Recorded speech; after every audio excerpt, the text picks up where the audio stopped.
vamos chamar agora o professor Taufik Neto, né?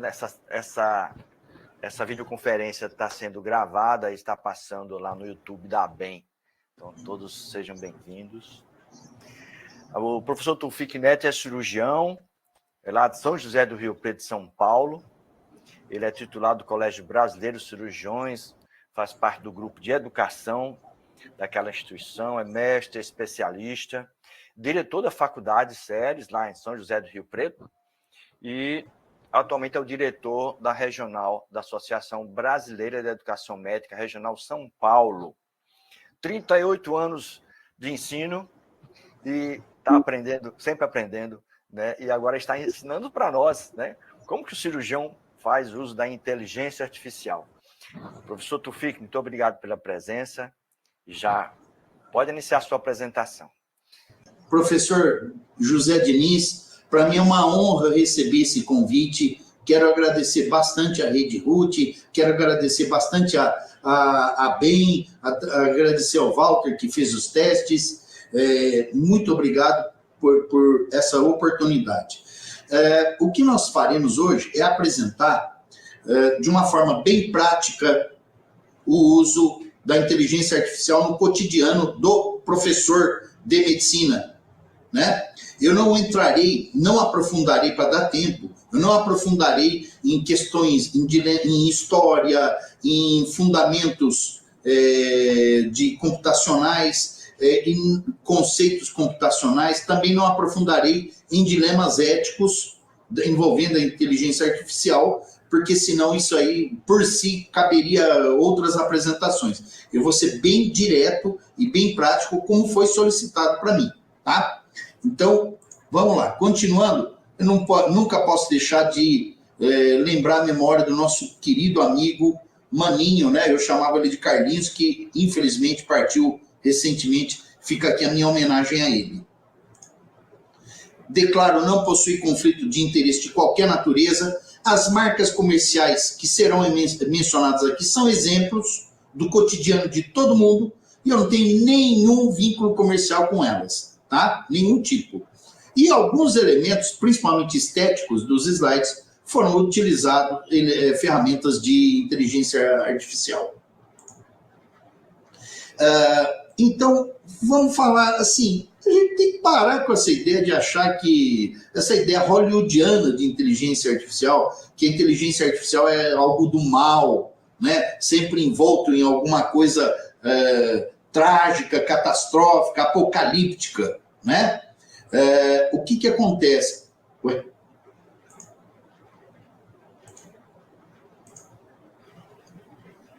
Pulou o slide aqui, mas tudo bem.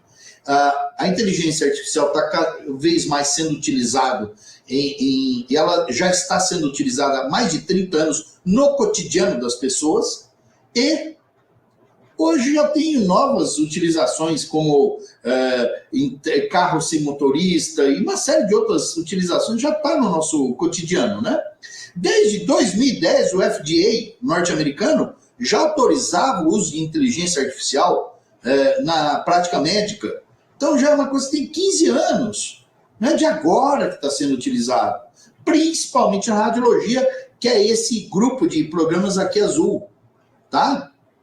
Patologia, tem uma série de utilizações, então não é novidade, tá? Se você buscar no PubMed, de um ano para cá, olha o que tem aí de ética e inteligência artificial, 8 mil resultados, educação médica, 4 mil resultados, epidemiologia, 5 mil, otorrinolaringologia, 500, atenção primária, 1.340. Então já está todo mundo utilizando. Tem um guia do AMI, está lá disponível, gratuito, recomendo a vocês baixarem, free, sobre a utilização ao redor do mundo, de inteligência artificial na educação médica. E torna-se cada vez mais necessário abandonar a visão de que o emprego de ferramenta de inteligência artificial se confunde com trapaça. Eu converso com pessoas resistentes, eles têm aquela impressão que ele trapaceou, ele usou ferramenta de inteligência artificial. E temos que reconhecer o potencial legítimo no processo de produção de conhecimento e, principalmente, professores, economia de tempo. Economia de tempo. Vamos lá. Aqui, conceitos básicos, eu deixei só 2.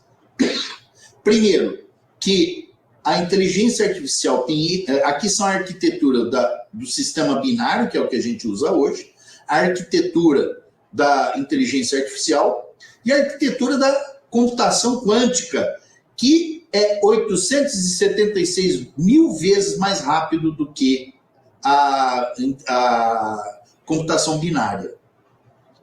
Então, calma, senhores e senhoras, daqui a 5 ou 6 anos nós estaremos lidando com isso. Então, daqui a 5, 6 anos, quem estiver mexendo com inteligência artificial já vai estar atrasado. E aqui apenas só deixei este conceito, que é a aprendizagem de máquinas, porque os sistemas de inteligência artificial aprendem com seu uso, principalmente quando é pago. Ele aprende o seu jeito e, à medida que você vai utilizando, ou quando você loga gratuitamente com limitação, mas ele aprende o seu jeito e as respostas com o tempo começam a se tornar cada vez melhores e mais qualificadas. Desafios éticos, já falei, não me aprofundarei, tá? Só lembrar essa frase do Jean-Paul Sartre, a ética individual e não é coletiva. Ela depende muito de quem programa e quem usa. Ou seja, a inteligência artificial não tem consciência de si mesma, a tecnologia é tão ética quanto o seu desenvolvedor e ela é codificada e ela não é codificada, ela é treinada. Aqui eu sempre gosto de mostrar a faca, que é um utensílio de cozinha, e, no entanto, ocorrem mais de 9 mil homicídios por ano no Brasil, decorrente de uso de arma branca, de uma faca. Então, a inteligência artificial é a mesma coisa, tá? Não é a inteligência que é ruim, é o uso dela que é ruim. E aqui, essa situação. Nós, enquanto professores, cada vez mais nos depararemos com esse tipo de situação. À esquerda é a foto original e à direita é a foto que a pessoa editou e deixou para as pessoas verem, né? Ou seja, cada vez mais nós estaremos lidando com manipulação. Então, enquanto professor, nós temos que procurar mecanismos para que a gente mitigue esse efeito, tá? Aqui essa banda, Velvet Sundown, com 500 mil ouvintes mensais, e ela não existe. Esse povo aqui é tudo feito por inteligência artificial e as músicas dessa banda também são feitas por inteligência artificial. É uma banda virtual. Então, nós cada vez mais lidaremos com manipulação. Aqui, também, a perda da privacidade cada vez mais será uma realidade, né? A questão do desafio energético e também da pirataria, né? Do uso sem autorização de obras para elaborar programas de inteligência artificial e mesmo o próprio uso da inteligência artificial. Mas, como eu falei logo no começo, não me aprofundarei nessas questões éticas. Aqui, gente, código de ética. Isso sim eu posso afirmar com certeza. Gente, toda instituição tem que ter o seu código de ética de utilização para definir os parâmetros com os quais ela vai atuar. O parâmetro dos estudantes, parâmetro dos professores, parâmetro da direção, da coordenação. E aí, eu poderia mostrar o meu, mas o meu foi baseado, e eu tenho orgulho de dizer isso, aqui, ó, no da Unesp. Opa, perdão. Aqui, ó, gente, código de ética, eu digitei lá, inteligência artificial e código de ética, deu 321 resultados. Ou seja, já tem também de monte artigo publicado com esse objeto. Aqui tem os fundamentos da inteligência, do código, de um bom código de ética. E aí, para resumir tudo, gente, está aqui o endereço, o da Unesp do estado de São Paulo, está muito bom. Recomendo dar uma olhada, é um excelente parâmetro para basear no seu próprio código de ética institucional. Eu poderia mostrar vários, mas esse está redondinho e estou aqui citando a fonte, tá? É público, está na internet, o endereço está aí, ó. tá bom? Vamos falar rapidamente de inteligência artificial generativa, porque a tradicional só analisa e prevê, e faz previsão. A generativa, ela tem a capacidade de produzir conteúdo novo, entre aspas, como texto, imagem, música e vídeo a partir de um dado existente, tá? Essa é a diferença. Isso aqui é o panorama de um ano atrás, de programas. Olha o panorama de hoje, tá? Já temos excelentes programas em várias áreas da produção de conhecimento. Tá bom, pessoal? Tá? Em relação à geração de textos, foi aqui que eu fiz aquela declaração logo no começo da apresentação. Eu não tenho nenhuma relação com elas. Estou citando o slide anterior. Isso é o que está aí na corrente, tá? E os 4, o que eu vou falar serve para os 4. Tá bom? Que são os principais. Mas tem outros também, tá? Olha só, vocês têm que entender isso aqui, para parar de falar que o seu computador vai criar 2 perninhas e 2 braços e vai começar a dominar o mundo. Sabe como é que funciona a produção de texto, gente? Os programas são alimentados com megabancos de idiomas e vocabulário, tá? O chat, especificamente, se não me engano, foram 150 megabancos de vocabulário e idiomas. E aí, eles têm o algoritmo, ó, a frase se estrutura assim.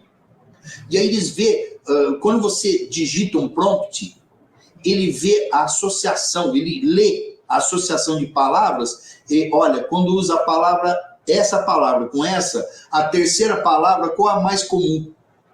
Por isso que o pessoal fala, se eu fizer a pergunta 2 vezes, a resposta é diferente. Claro, ele vai entender que você não gostou da primeira associação, ele vai para a segunda associação mais comum. Então é puramente matemático, gente. O computador não vai criar 2 perninhas, 2 bracinhos, pegar uma metralhadora e sair dando tiro em todo mundo. Tem que parar com isso. Isso é tudo uma fórmula matemática, tá? E tem mais um problema. Olha, eu fiz uma linha aqui bem no meio, a esquerda e a direita. Tudo que é possível passar por uma fórmula matemática, ou seja, o algoritmo, os programas que criam texto vão ver. Por exemplo, gramática, que é regra. Fonética, o registro do som é bem estabelecido. Vocabulário, sintaxe. Isso fácil, não. É mais tranquilo para passar para a fórmula matemática. Já do lado à direita, isso que está em rosa e vermelho, é mais difícil de passar numa fórmula matemática. Então, eu vejo bastante nas redes sociais as dicas de inteligência artificial. Olha, eu tenho uma dica para vocês. Se você falar assim, se você escrever no prompt, escreva como Einstein, escreva como Machado de Assis. Pronto. Quer dizer que eu ressuscitei Machado de Assis só porque eu escrevi aquilo? Não vai funcionar. Não vai, porque ele não é. Você não consegue passar para a fórmula. A estilística é ruim, a fórmula. Então vai demorar muito tempo para esse truque, para essa dica dar certo. Escreva como se fosse o reitor de Harvard, escreva a nossa regra aqui para a inteligência artificial como se fosse o Bill Gates. Não, ele vai escrever como se fosse o ChatGPT, como se fosse o Gemini, como se fosse o DeepSeek. Ele não vai escrever como se fosse o reitor de Harvard. Tá? Quem dera fosse tão fácil assim. Prática. Então vamos começar. Acabou a parte teórica, professor. Prometi que não ia me alongar. Eu tinha que falar disso. Agora vamos falar da prática. E abrir depois para perguntas, tá? A primeira coisa da prática, e eu diria que é 95% do segredo da inteligência artificial, é isso aqui, ó. Perdão. Aqui é o uso, né? Possível por gestão, por coordenação, por professor, por estudante. Tem uma infinidade de usos. Eu esqueci de dizer, perdão. Vou deixar esse slide disponível a todos. Depois vai ficar também gravado aqui no YouTube. tá? Eu vou já para a primeira prática. Prompt. 95% da inteligência artificial é o prompt bem feito. E o que é prompt? Prompt, gente, é comando, é a pergunta que você faz, é a instrução que você dá, é a orientação para ele fazer uma tarefa específica e, com isso, gerar um texto, um vídeo, uma imagem. Esse é o segredo. Então, eu deixei aqui a estrutura de um prompt. Por exemplo, eu dei esse exemplo fictício aqui. Cumprimente-o. Peça por favor. Seja polido. Por quê? Já tem estudos dizendo que quando a linguagem é educada, as associações que o programa generativo faz são superiores em mais de 30%. Quando você é grosseiro, chulo, ele responde na mesma medida, as respostas são inferiores em 30%. Então, cumprimente-o, bom dia, boa tarde, boa noite. Apresente-se, diga quem você é, qual a sua função, qual a sua especialidade. Então, prossegue. Sou o Toufique Barneto, sou cirurgião geral, também sou professor da Faculdade Facseres de Medicina de São José do Rio Preto, São Paulo. Contextualize, qual público? Dou aula de raciocínio clínico para os alunos da 5ª etapa do 3º ano de medicina da Facseres. Olha, eu não pedi nada ainda. Mas eu estou dando condições para o programa reconhecer o nível que ele vai te dar de resposta. Evidencie o problema. Para que você quer usar? Prova, caso clínico, aula? Você tem que falar. Preciso montar um caso clínico. Meu objetivo é discutir hipertensão arterial. Quero abordar o quadro clínico típico, diagnóstico diferencial, exames mais solicitados, evolução, tratamento inicial, acompanhamento. E aí, use boas referências. Use de preferência públicas. Tá? Eu já vou direto. Ministério da Saúde e sociedades de especialidade. Então, use a diretriz da sociedade de especialidade, use a diretriz do Ministério da Saúde. Gente, a possibilidade de erro é mínima, né? E aí, pergunte se ele pode te ajudar. Aqui, eu resumi um pouco, eu colocaria aqui pergunte se ele pode te ajudar. Por favor, você pode me ajudar? Por favor, faça. Só que antes aqui eu colocaria, eu não quis deixar muito comprido, colocaria assim, faça uma identificação contextualizando o local de origem, onde ele nasceu, a profissão, estado civil, religião. É bem mais. Nós podemos fazer um outro encontro só sobre prompt, aqui eu estou resumindo. Mas quanto mais você der detalhes, melhor vai ser o caso que ele vai construir. Meus prompts têm, em média, meia página de sulfite. Em média. Tem prompt maior. Tá? E sempre, depois que ele terminar, ele te der um resultado. Vocês viram que eu coloquei em azul aqui? Por favor, faça. Entra naquela linha do educado. Ó. Aqui, ó. Bom dia. Por favor, faça.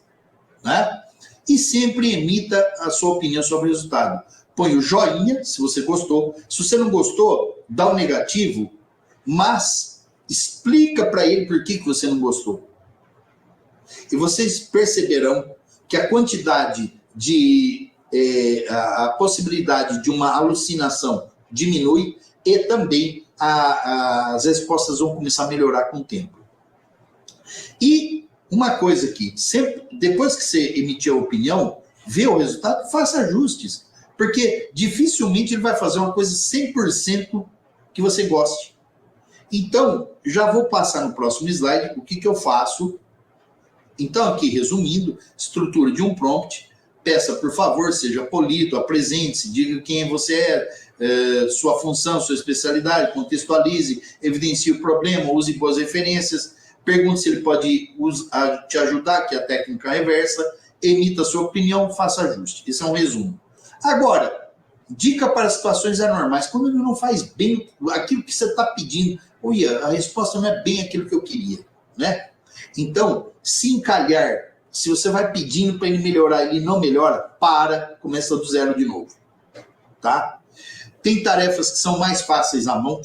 Tufi, tenho uma dificuldade enorme para conseguir gráficos e tabelas vindas do programa de texto, tá? Então, eu prefiro até fazer à mão. Eu fazer num programa de planilha. Se as palavras vierem incompletas, isso é problema da configuração do teu computador. Vai lá no canto superior esquerdo, e atualize, que é esse símbolo aqui, que aí começa a vir tudo certinho.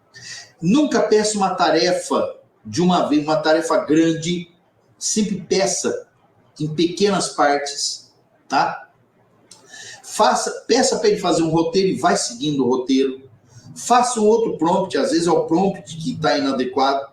E, se for o caso, copie tudo para uma folha ao lado, copie no próprio computador e comece a trabalhar com base naquele guia ali, tá? Aqui é o seguinte, este quadro aqui ganhou essa exposição de arte aqui no Colorado em 2022. E aí revelaram que era um quadro feito inteiramente por inteligência artificial. Foi um escândalo lá, né? Principalmente dos artistas que não mexiam com isso.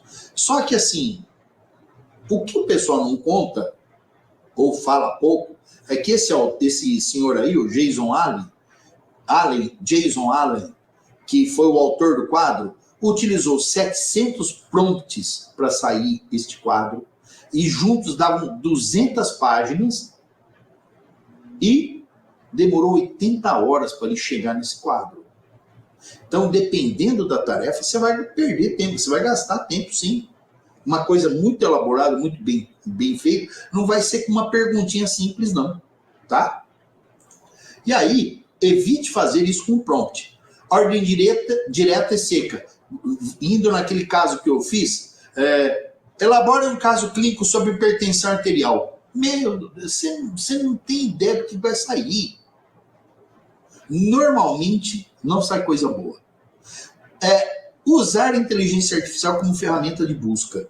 Para isso tem programas melhores, gente. O próprio Google, que agora está usando cada vez mais inteligência artificial, tá? O duro é que está ficando bom.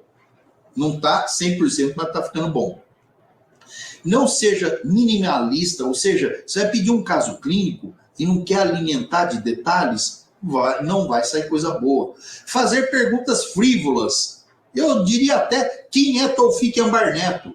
Ora, se você não tem muita coisa, ele vai responder qualquer coisa lá. Ele vai pegar o que tem ali e bobear, ele coloca até coisa do Jus Brasil. Tá?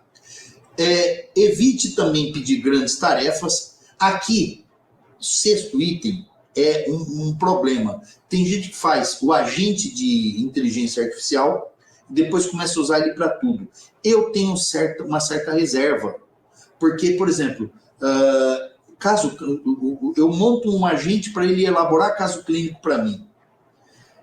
Pessoal, eu não consigo imaginar 2 casos clínicos. Por exemplo, se for um caso clínico de doença crônico-degenerativa e um caso clínico de paciente oncológico, será que o prompt, o agente pode ser o mesmo? Não vai dar certo, vai dar distorção, porque isso a gente aprendeu com a prática. Você faz prompt melhor para doença crônica degenerativa, aquele prompt não vai servir, por exemplo, para uma doença infecciosa. Isso a gente aprendeu errando, né? Outro detalhe, usar a ferramenta errada. A pessoa quer fazer um grande desenho usando os programas que geram texto. Olha, eles até estão melhorando nesse aspecto, mas não é a praia deles. Tem programas próprios para isso. Então, você vai usar, eu coloquei aqui o exemplo, na estrada enlameada, você não vai usar um carrão, você vai melhor com uma Aero Willis do que com um carrão, tá? Vamos lá. Continuando, pessoal. Alucinação. Os programas que geram texto também alucinam, tá? E eu estudei bastante isso há um ano e pouco, e eu cheguei a uma certa conclusão, assim, toda vez que o prompt é dúbio, incompleto, sem clareza, genérica, e genérico, a possibilidade de alucinação é bem maior. E eu fui perceber isso numa viagem a Portugal, que eu cheguei para o ascensorista e perguntei, o elevador está subindo? Aí o ascensorista virou e falou, não, ele está parado. Eu falei, no fundo ele tem razão, né? O elevador está parado. Então, o brasileiro, o idioma português faz muita inferência. Nós não somos claros, né? Você chega para um amigo e fala assim, vamos. Onde? Por exemplo, está na hora do almoço, você está chamando, já se subentende que você está chamando ele para almoçar. Sendo que a ordem correta seria, José Diniz, está na hora do almoço, vamos almoçar? Só a gente fala, vamos. E o programa ele é programado no idioma inglês, que é bem estruturado desse jeito, né? Outra coisa, fiz uma pergunta e o programa me respondeu de forma inadequada. Eu lembrei da revista Med. Os que são jovens há mais tempo vão lembrar dessa revista, que tinha uma seção que eu adorava, que era respostas cretinas para perguntas imbecis. Se você faz uma pergunta idiota, o cretino vai te responder de uma resposta imbecil. Gente do céu, aquilo que eu falo, não faça pergunta, não trate ele de forma frívola, tá? Que ele vai responder de forma frívola. Aqui, hoje, é uma das maiores utilizações que eu tenho feito. Correção gramatical de textos, tá? Eu coloco lá um texto para ele corrigir, eu termino um texto, só que eu uso um pequeno truque. Eu falo assim, analise meu texto e indique onde tem algum erro gramatical para que eu possa corrigir posteriormente. E ele indica, ele não corrige, porque eu dei a ordem para ele não corrigir, porque antigamente eu fazia isso, mas eu me confundia onde que ele tinha corrigido.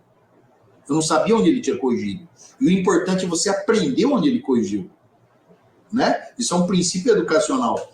E aí, e mesmo que ele tenha um pequeno vício, se é que a gente pode chamar isso, ele corrige também regência verbal, concordância verbal, estilo. Ele faz sugestões de estilo. Olha, aqui você escreveu isso, mas você poderia escrever assim que é melhor. E nem sempre eu concordo. Gramatical é uma beleza, né? Acento, ponto, é uma coisa... tem um detalhe que eu tenho que falar para o público também.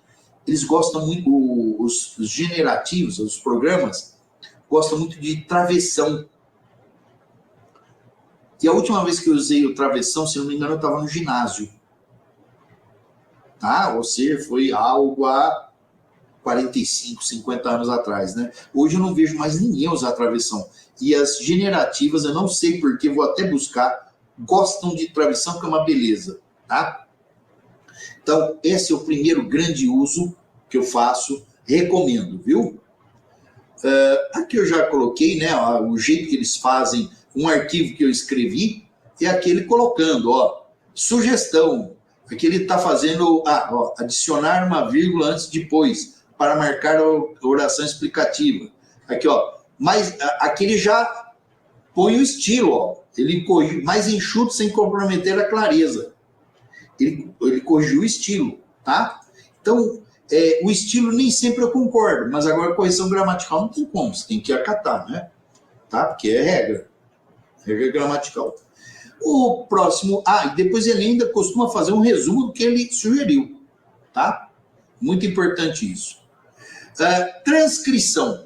Pessoal, uma grande dificuldade que a gente tem, às vezes, é um livro antigo, um texto antigo que está em papel, e você quer digitalizar isso.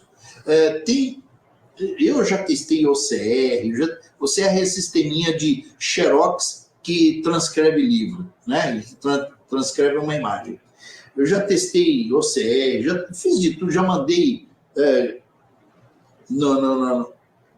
manual, fazer a transcrição manual, mas é fácil. Hoje está bem mais fácil. Você bate a foto, pega do próprio celular. Essa aqui eu usei de propósito, um teste. Isso aqui é uma prova, uma pergunta. E eu fiz a foto, mandei a imagem para o programa generativo e ele transcreveu. Aí, próxima utilização, eu pedi para ele traduzir aquela pergunta. Ele também traduz. E tão bom ou melhor que o Google Tradutor, tá? Eu tenho utilizado hoje em dia mais o das generativas do que o do Google Tradutor. Apenas quando eu preciso de uma pronúncia, eu uso o Google Tradutor, tá? E o pior, eu pedi para ele traduzir aquele teste, ele traduziu e bingo! Acabo de ensinar os senhores professores como os nossos alunos colam. Eles tiram a foto do teste e pedem para ele resolver, e ele resolve. Pessoal, se vocês buscarem lá no PubMed, tem um caminhão de artigo dizendo que na sociedade de especialidade tal, ele foi superior aos candidatos na prova do título, na outra ele foi inferior, mas não foi mal. Hoje, o grau de precisão das inteligências generativas para resolver pergunta é muito grande. Então, hoje nós temos que vigiar também o uso de dispositivos eletrônicos, inclusive lembrando que tem relógio já, que é relógio celular que eles podem utilizar, tá? Então, é um alerta. Isso foi uma coisa que eu me atentei depois que eu descobri como é que eles colavam com inteligência artificial. Resumos. Isso aqui é uma grande praia deles e ele, inclusive, pede para calibrar. Normalmente, ele pede para calibrar. Ele faz um resumo.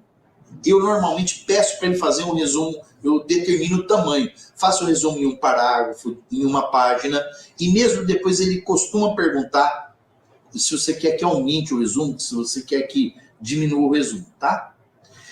Agora, cuidado. Sempre confira, tá? O resultado. Então, peça para... antes de fazer o resumo, pedir o resumo, você peça para ler o texto e dizer num breve parágrafo do que se trata, que você force ele a ler o texto, pergunte se ele é capaz de fazer um resumo de tantas páginas e depois peça para executar. Essa é a sequência que eu utilizo, tá? Montagem de um caso clínico. Eu já tenho um exemplo lá atrás, aqui tem mais um exemplo, né? Que é você chegar e falar assim, monte um caso clínico. Ele vai montar qualquer coisa. Agora, pronto, aqui tem um caso, já falei disso aqui, deixa eu ir para frente. Aqui eu fiz uma outra tática que eu me apresentei e perguntei se ele poderia localizar as diretrizes de diabetes da Sociedade Brasileira de Medicina de Família e Comunidade. Ele localizou e deu, inclusive, o link de como eu localizo o programa, tá? Depois eu montei, olha, você que seria capaz de elaborar um caso com base nessas diretrizes, caso afirmativo, faça um caso que tenha inicial do paciente, idade, gênero, cor, etnia, estado civil, naturalidade, procedência, religião e profissão. Construa um caso clínico onde ele tenha pelo menos 4 sintomas clássicos de diabetes em fase inicial, antecedentes pessoais sem comorbidades, antecedentes familiares com doenças cardiovasculares, pelo menos 1 ou 2 sinais ao exame físico. O diabetes ainda não foi confirmado. Vejam, eu dei um parâmetro para ele.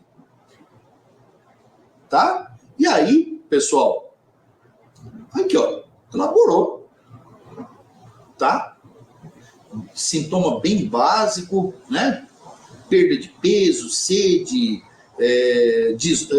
poliúria, tá? E aí, ó, ele construiu o caso, gente, tá? Mas eu não gostei disso que ele colocou, não tem problema, vai lá e corrija, faça o ajuste. Faça o ajuste. E aí eu pedi para ele discutir o caso, o mesmo caso. Qual seria o diagnóstico diferencial para o caso? Aí, olha lá. Então, ele faz diabetes tipo 2, diabetes tipo 1, diabetes insípido, já vai colocando, ó, menos provável, tá? Aqui, ó, hipercalcemia, e vai discutindo por que pode e por que não pode, tá? Depois, dá a lista de exame para fazer o diagnóstico diferencial. Então, gente, a autoria nunca vai deixar de ser sua, porque você vai ajustando isso, tá? E note você tem que fazer um bom prompt, senão não sai, tá? Vamos lá. Detecção do uso de inteligência generativa. Tem uma série de programas aí na praça, tem um monte, gratuitos e não gratuitos. Tem um monte de programa que detecta o uso ou não. Isso, professores, por quê? Nós temos que parar para pensar. Cada vez mais a meninada está usando isso. Então, cuidado com a tarefa que você vai pedir para eles. Possivelmente eles vão usar. E você tem que determinar se a tarefa pode usar. Isso é voltando lá no slide do código de ética da instituição. Daqui a pouco tá não só no código de ética da instituição, em políticas de ensino, política de pesquisa, política de extensão, plano de ensino, projeto pedagógico, vai ter que ter. É uma realidade, né? Mas está aqui para quem quiser. Então, os programas que detectam o uso de inteligência artificial. Melhorar fotografias. Já essa é uma funcionalidade mais recente, mas tem algumas armadilhas. Olha, isso aqui foi um caso que eu achei que deu certo. Eu dei uma aula para a Academia de Letras e eu tratei desse autor, desse poeta espanhol. E a foto dele não estava boa, eu pedi para ele melhorar a foto. A foto original é essa da esquerda. E olha, o resultado até que ficou bom, eu achei. Tá? O problema é que não é sempre assim. Olha essa foto que eu pedi do Vinícius de Moraes. Essa foto é famosa do Vinícius de Moraes. E aqui em vermelho, tudo que está errado. Tá? Por exemplo, ele inverteu a mão, não tem o brilho no óculos, a gola está diferente. Se vocês notarem aqui, ó, pessoal, aqui tem um cigarro. Tá bem ruim a imagem, mas não tem o cigarro. Aqui ele põe a mão de cigarro, mas tirou o cigarro. Então, ele melhora fotos. Tá? O que eu faço para vocês? Quando eu pego gravuras da internet inespecíficas, tudo bem. Mas quando é uma figura pública, uma figura conhecida, a gente corre esse risco. Tá? Pedir uma imagem. Cuidado com o que você pede. Tá? Porque, olha só, essa imagem foi feita aí, eu não lembro, o Ministério aí, comemorando os 152 anos do Santos Dumont, do voo do 14 bis, e olha só, essa é a foto original, o piloto está atrás, e aqui o piloto está na frente. Aqui parece muito com um avião, de uma certa forma. E o 14 bis era o contrário. Tá? Então tem que tomar cuidado quando você vai pedir uma imagem para os programas de texto generativos. Se for um programa próprio para gerar imagem, ele é melhor. Por isso que eu falo, use a ferramenta certa. Eu, por exemplo, pedi uma vez para ele fazer uma imagem de uma drenagem de tórax. Foi um desastre. Programa de texto é bom para gerar texto, tá? Continuando. Análise de uma imagem. Aqui há controvérsias. Olha aí, ó. Eu coloquei essa imagem clássica de herpes, né? De herpes, e ele deu o diagnóstico. Só que, olha só, eu tenho que falar isso para vocês. Ele deu o diagnóstico, e olha só, ele descreveu a imagem e fez o diagnóstico diferencial ainda por cima. Tá? Agora, o grande problema, pessoal, eu não sei por que cargas d'água eu coloquei no programa gratuito. E o diagnóstico estava errado. Tá? Esse foi no meu pago, que eu sempre pago e assim, talvez por ele já ter por ele me conhecer, saber como que eu trabalho, como eu funciono, a resposta foi melhor. Outras utilizações, montagem de slide. Gente, uma aula como essa, eu passaria a noite inteira, gastaria horas para elaborar. Sabe como é que eu fiz, gente? Eu pedi para ele elaborar uma dica, peça de 20 em 20. Tá? Ele também não gosta de elaborar longas apresentações, pelo menos os generativos. Já tem programa próprio para gerar slide, tá? Que funciona muito bem. E aí, eu peguei com o que ele elaborou e eu fiz o ajuste. Gente, o que eu demorava assim 5, 6, 8 horas para montar, hoje eu demoro 40 minutos, 1 hora no máximo, tá? Tá bem mais tranquilo. Tem perspectivas aí na testagem adaptativa, que é a aprendizagem personalizada. Feedback, isso nós estamos batendo cabeça aqui na nossa instituição há quase 2 anos. Ainda não deu certo, ainda. Não estou falando de devolutiva. Devolutiva, ele é muito bom para ele analisar uma questão, analisar um caso clínico, analisar uma pergunta e discutir por que deu certo, por que está certo, por que está errado, ele é bom. Agora, feedback atitudinal, individual, claro, ainda não pegamos jeito, mas não vai demorar, porque a gente está batendo bastante em cima dessa tecla, né? Laudos, ele é bom. Humanização de texto para tentar fugir dos programas de plágio. Eu não testei ainda, dá para eu testar um programa que diz que foge bem dos antiplágios. Então, gente, onde tem queijo tem rato, né? E essa é uma briga eterna de gato e rato. Toda vez que você tem um mecanismo de detecção, tem um mecanismo também de fuga, né? Pesquisa, tem vários programas que ajudam pesquisa. Hoje é raro uma universidade americana que não esteja fazendo uso de inteligência artificial. Redação científica, o pessoal tem dito para mim, tem dado bastante retorno, que na metodologia eles não são muito bons, mas a introdução ele é bom, tá? Conclusão ele ajuda bastante. E compilação de relatórios, isso é uma coisa que nós utilizamos aqui na instituição. Todo fim de semestre a gente tabula 500 páginas de ouvidoria, 80 páginas da CPA e mais umas 40 páginas do Conselho de Representantes de Classe, que nós temos aqui na instituição. Gente, isso dá mais de 600 páginas. Antes a gente gastava entre tabular por departamento, depois se era crítica, sugestão ou elogio, a gente demorava quase 1 mês nesse processo. Hoje demora 40 minutos. E o melhor, ele ainda me dá um plano de ação para melhorar as críticas. Obviamente que o plano de ação nem sempre a gente gosta. E aí a gente faz ajuste.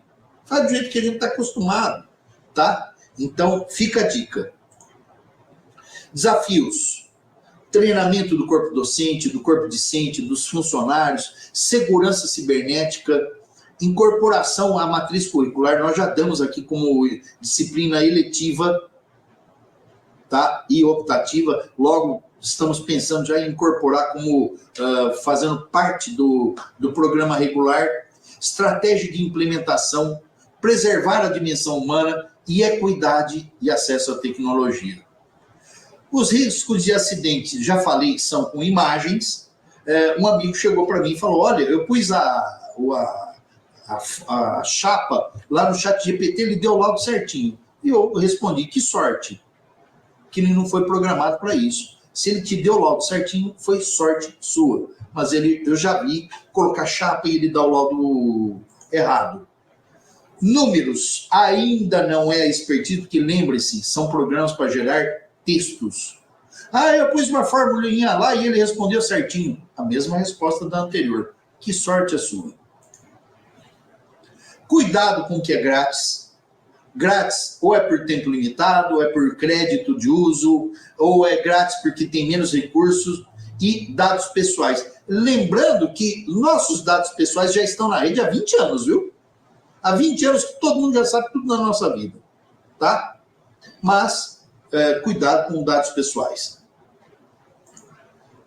E armadilhas, sem clareza quanto ao seu papel, falta de monitoramento do uso, não conferir o resultado, talvez seja a maior armadilha, conhecimento superficial sobre as ferramentas e uso da ferramenta incorreta. Mensagens finais. Estou concluindo bem no prazo, tá, meu mestre? Use a ferramenta certa para a tarefa desejada e conheça bem as ferramentas de trabalho. Não adianta ter o melhor piano se você não sabe tocar piano. Se pedir para fazer um caso clínico de otorrino, eu não vou fazer com a mesma primazia, com a mesma qualidade que o professor José Diniz. Quem vai fazer um bom caso de otorrino é o professor José Diniz. Então você tem que entender daquilo que você está pedindo, tá? Se tratar os programas como pateta, ele vai responder para um pateta. Aqui essa frase do Abraham Lincoln, atribuída a ele, se eu tivesse 8 horas para cortar uma árvore, gastaria 6 horas afiando o machado. Um prompt bem feito significa 75% da tarefa, eu já estou mudando de opinião, eu já não acho mais que é 75%, eu acho que é 90%. E para quem não sabe, o Abraham Lincoln era lenhador. Confira tudo. Os alunos estão usando sem você, com você e apesar de você.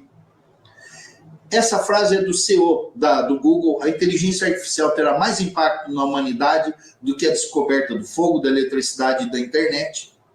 E estamos aqui à disposição. Essa é a Faceres, a instituição que eu dirijo. E muito obrigado mais uma vez pelo convite. Aqui está meu Instagram, tá? Estou à inteira disposição para tirar dúvidas dos colegas. Oh, muito bom, professor Tufik. Tem umas perguntas já aqui. O Frederick, que é anestesiologista, ele está perguntando: dar informações pessoais ou sobre a instituição que pertencemos pode infringir a lei de proteção de dados LGPD? Não. Nós darmos a informação, não.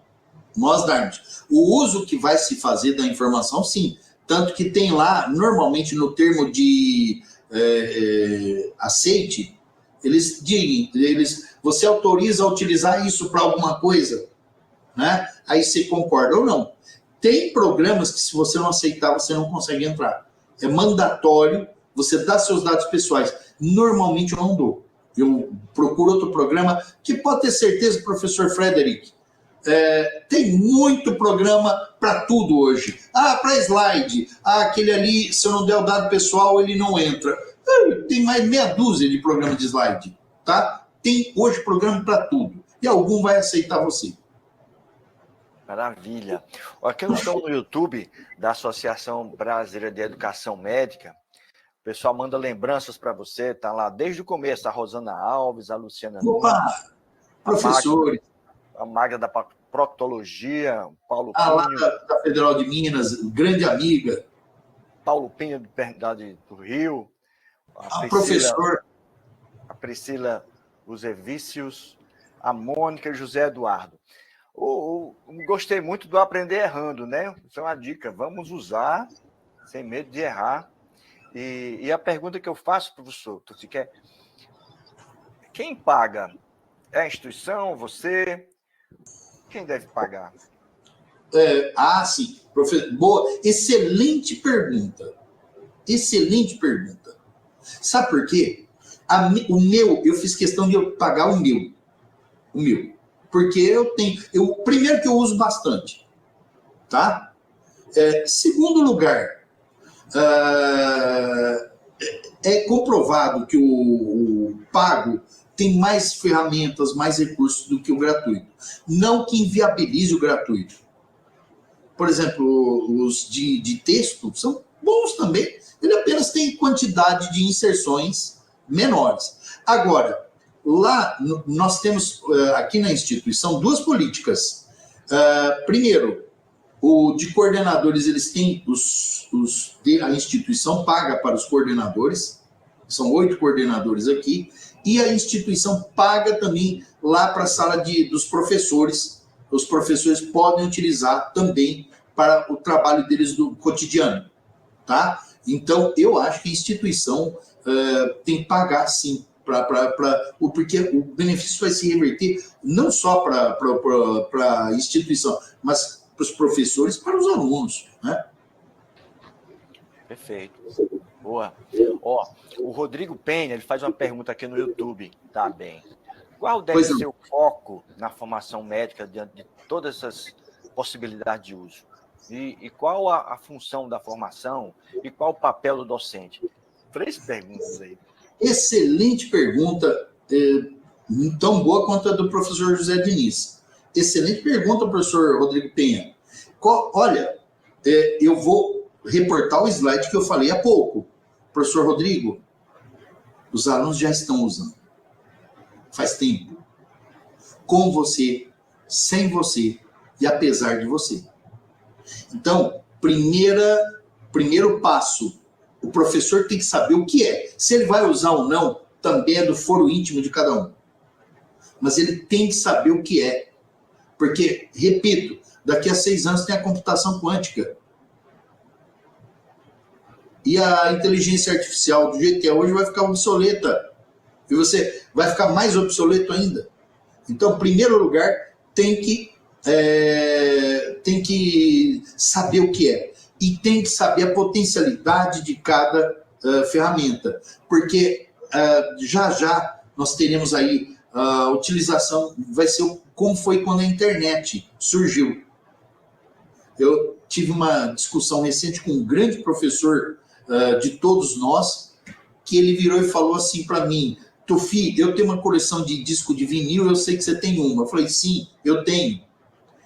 Ele falou, eu uso até hoje o disco de vinil. Eu falei, professor, eu também gosto do disco de vinil, só que hoje, por ser mais rápido, eu uso o digital, a gravação digital. Não sou contra o uso de vinil.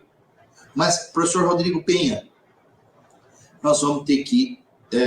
a universidade vai ter que repensar em como acompanhar o uso, porque normalmente as leis são mais lentas e mais atrasadas do que o uso, e já está em uso franco. Então, primeira coisa, foi a dica que eu dei, faça o código de ética da sua instituição. Primeira coisa.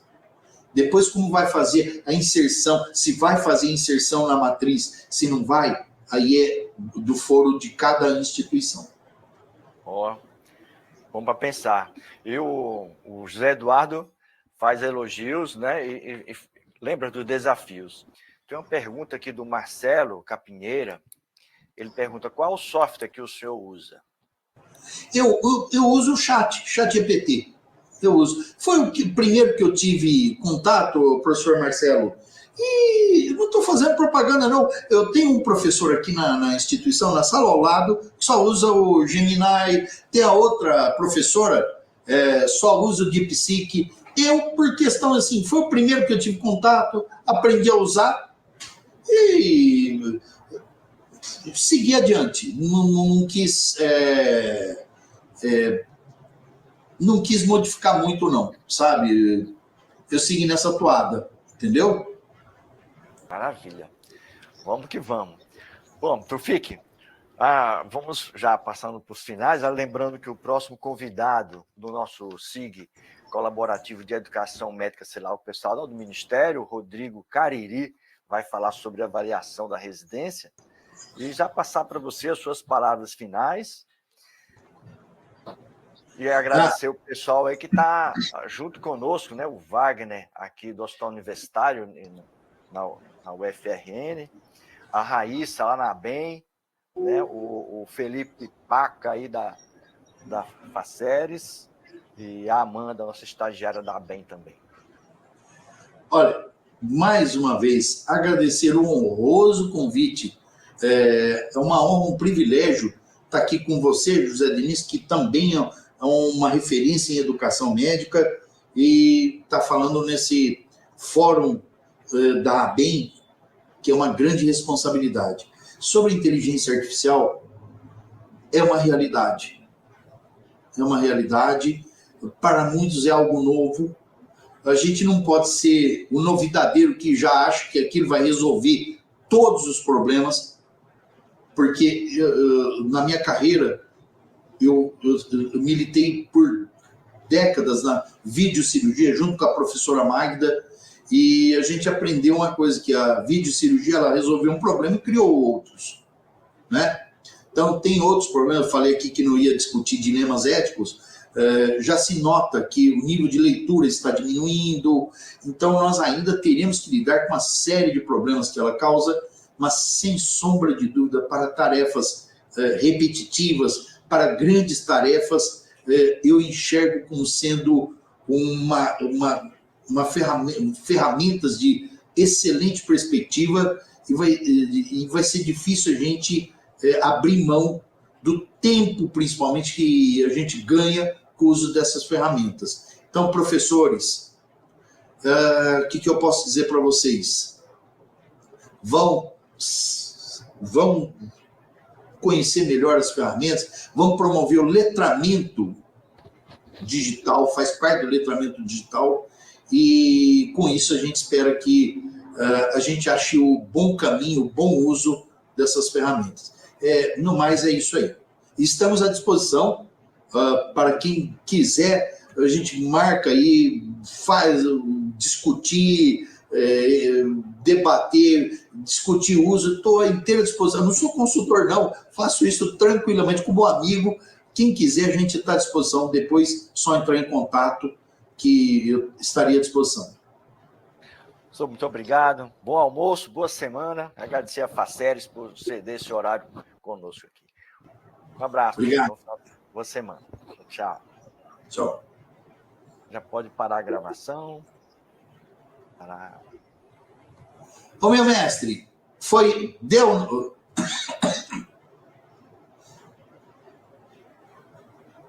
Oi, Tufik, você falou? Acho que atingimos o objetivo, né, professor? Sim, maravilha. Obrigado. Você viu que eu fui bem prático mesmo e falei pro pessoal como usar, né? Que era a proposta, hein, mestre? Verdade, verdade. Porque se for discutir dilema ético, dá 2 dias de discussão, viu, professor? Dá. E tem, viu? Tem um monte de coisa aí acontecendo. Mas, ó, espero que tenha sido a contente e obrigado pela condução, viu, mestre? Você é muito generoso, viu? Tá bom? Maravilha. Nós que agradecemos. Ô, mestre, como é que faz agora o link do YouTube? Qual que é? Aquele mesmo? Os colegas podem procurar no YouTube, a BEM, né? Vai aparecer. Daqui a pouco já está lá para poder baixar. Para quem não conseguiu ver online, pode ver depois. Tá bom. Meu mestre, muito obrigado mais uma vez pela honra, viu? Tá bom? Professor, obrigado mais uma vez. Excelente dia. Tchau, tchau, mestre.